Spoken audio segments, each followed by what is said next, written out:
उत्तर प्रदेश के कानपुर से एक बेहद हैरान करने वाला मामला निकल करके सामने आ रहा है। यहां पर 24 साल के एक व्यक्ति ने शादी के सिर्फ 4 महीने बाद ही अपनी पत्नी की बेवफाई के शक में कथित तौर पर गला घोट करके हत्या कर दी और बाद में यहां एक पुलिस थाने में जाकर के आत्मसमर्पण भी कर दिया।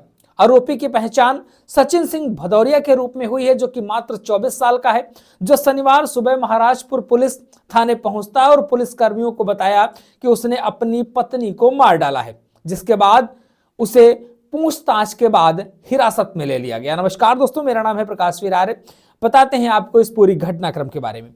यह घटनाक्रम कुछ इस तरीके का होता है कि वहां पर अपनी ही पत्नी की वो गला दबा करके हत्या कर देता है। आरोपी ने कबूल किया है कि उसने घरेलू झगड़े के बाद अपनी पत्नी श्वेता सिंह, जो कि 22 वर्ष की थी, उनका गला घोट करके उसकी हत्या कर दी।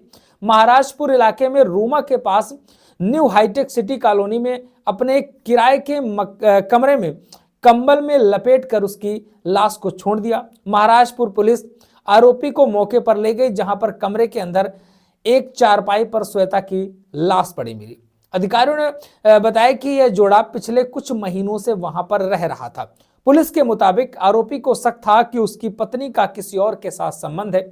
अपने शक को आजमाने के लिए वह बाहर गया और उसने अपनी पत्नी को बताया कि वो शनिवार को घर लौटेगा। उसने दावा किया कि शुक्रवार रात को वह अचानक घर लौटा और कथित तौर पर उसे पड़ोस के 2 युवकों के साथ अपनी पत्नी को पाया, जिसके बाद झगड़ा शुरू हो गया। इमरजेंसी हेल्पलाइन 112 के जरिए पुलिस को मौके पर बुलाया गया और शुरुआती पूछताछ के बाद सभी को चेतावनी दे करके छोड़ दिया गया। आरोपी ने कहा कि बाद में घर लौटने पर पति पत्नी के बीच में फिर से तीखी बहस होती है और इस दौरान वह अपना आपा खो देता है और पत्नी का गला घोंट देता है।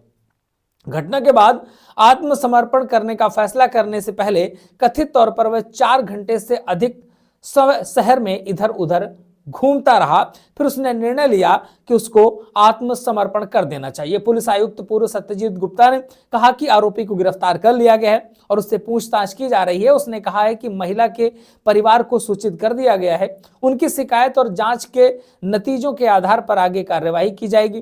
पुलिस ने बताया कि यह जोड़ा फतेहपुर जिले का रहने वाला है और शादी करने के बाद भागकर वो आए थे। शुरू में ये सूरत गए और फिर कानपुर लौट आए, जहां पर भदौरिया ऑटो रिक्शा ड्राइवर के तौर पर काम करता था। पुलिस ने बताया कि यह हत्या का मामला यहां पर दर्ज कर लिया गया है और आगे की कानूनी कार्यवाही की जाएगी।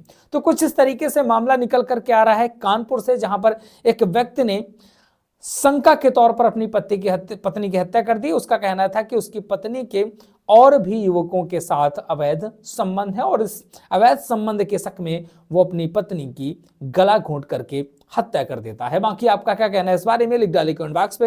लगातार अपडेट्स आपको मिलते रहेंगे, हमारे साथ जुड़े रहिए। चैनल को सब्सक्राइब नहीं किया है कर लीजिएगा। फेसबुक पर देख रहे हैं तो प्लीज फॉलो जरूर करिएगा।